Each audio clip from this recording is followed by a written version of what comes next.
Здравствуйте, дорогие друзья! Сегодня мы приехали в небольшой поселок Эла. Здесь мы сядем на шри-ланкийский поезд и прокатимся на нем пару остановок. Деревушка Эла находится в малонаселенной провинции Ува в окружении гор, покрытых чайными плантациями, тропическими лесами и джунглями.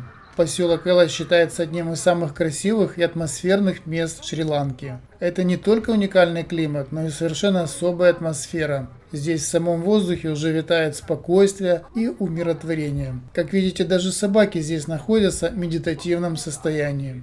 Билеты на поезд в Шри-Ланке продаются прямо на железнодорожной станции. Железную дорогу построили еще англичане в 19 веке.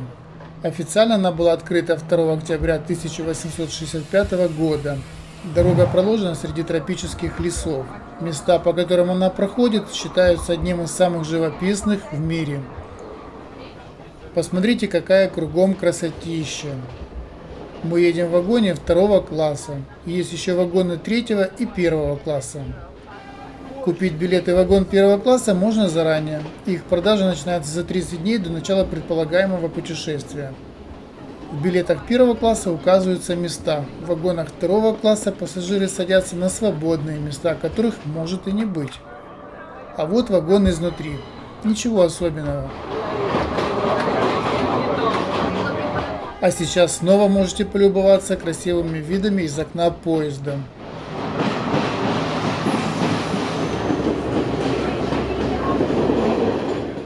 И, дорогие друзья, если вам нравится то, что мы делаем, подписывайтесь на наш канал и жмите на колокольчик. У нас еще будет много интересных видеообзоров. Спасибо за вашу поддержку.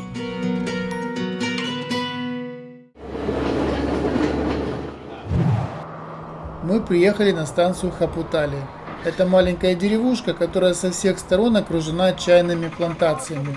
Прогулка по ним – это то, ради чего, собственно, сюда и приезжают туристы. Мы взяли тук-туки, чтобы подняться на смотровую площадку Липтон Сит.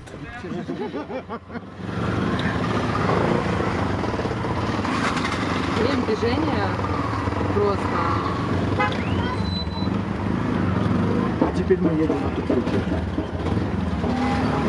Смысл этой поездки не в том, чтобы добраться до смотровой площадки и 15 минут посмотреть с нее. Здесь не нужно ожидать чего-то сверхъестественного.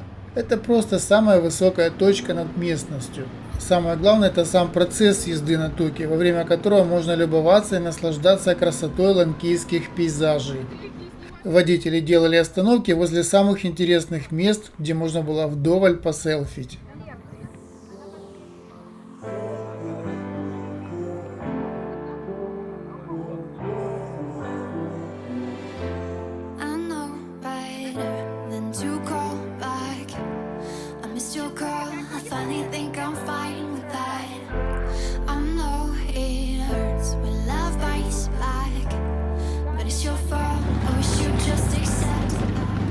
Именно в этом месте в свое время жил и работал сэр Томас Липтон, знаменитый шотландский предприниматель, который открыл в Европе цейлонский чай. В 1890 году он построил здесь чайную фабрику, в которой до сих пор сохранилось старое оборудование и традиционные методы производства чая. Посетить эту фабрику можно, взяв познавательный тур по ней. Находится она недалеко от смотровой площадки, к которой мы направляемся. И не пытайтесь добраться до вершины на автомобиле. Дороги здесь очень узкие и сильно извилистые. Это сделать будет очень трудно. Взбираясь наверх на туке, не забудьте взять теплую одежду. Будет прохладно. Мы здесь даже замерзли. Кто бы мог подумать, а ведь мы на Шри-Ланке. Когда опускается туман, становится еще прохладнее.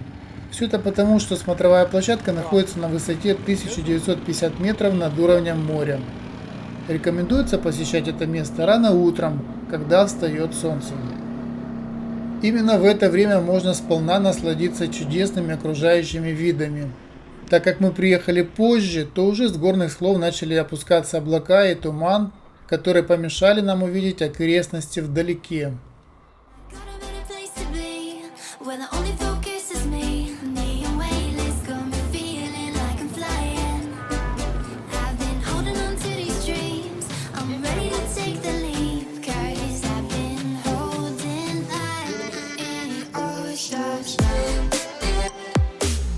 Вот мы доехали до самой вершины, к смотровой площадке Липтон Сит.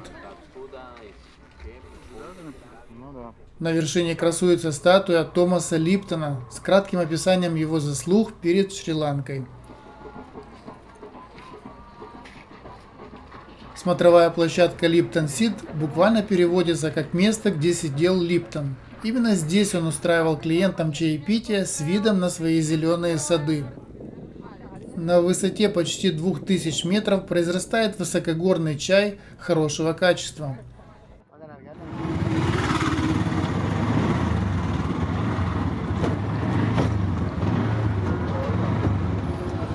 В небольших городах можно встретить достаточно много обезьян, которые лазят везде в поисках чего бы стащить.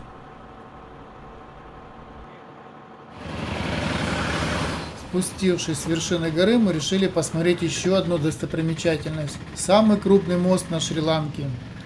Расположен он между двумя железнодорожными станциями Эла и Димадара. До него можно доехать также на тук-туке. Девятиарочный мост находится недалеко от деревушки Гатувала.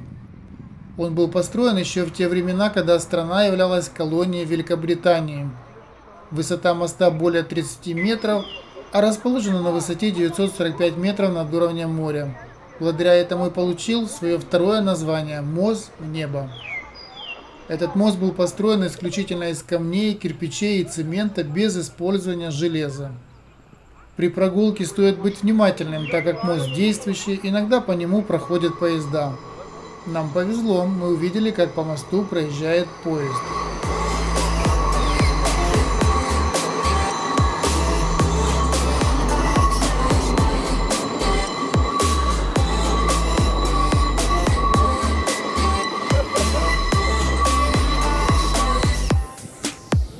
Я прошел по мосту, чтобы вы оценили его длину.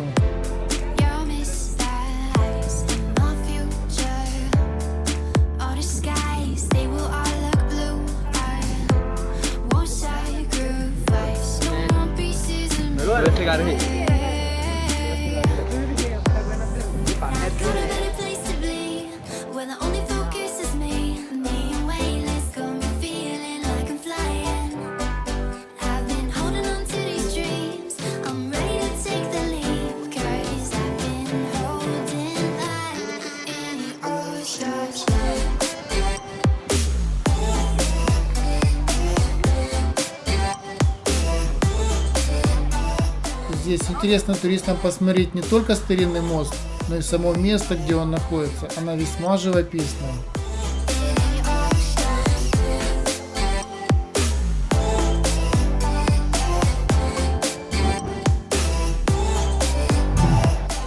Нам пришлось немного пройти к тукам, так как не все из них смогли доехать до самого моста.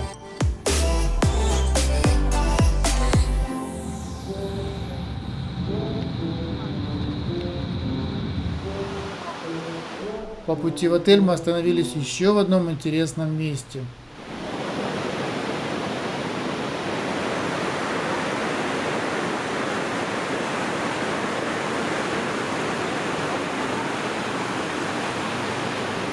Желаю вам увлекательных путешествий и до скорых встреч!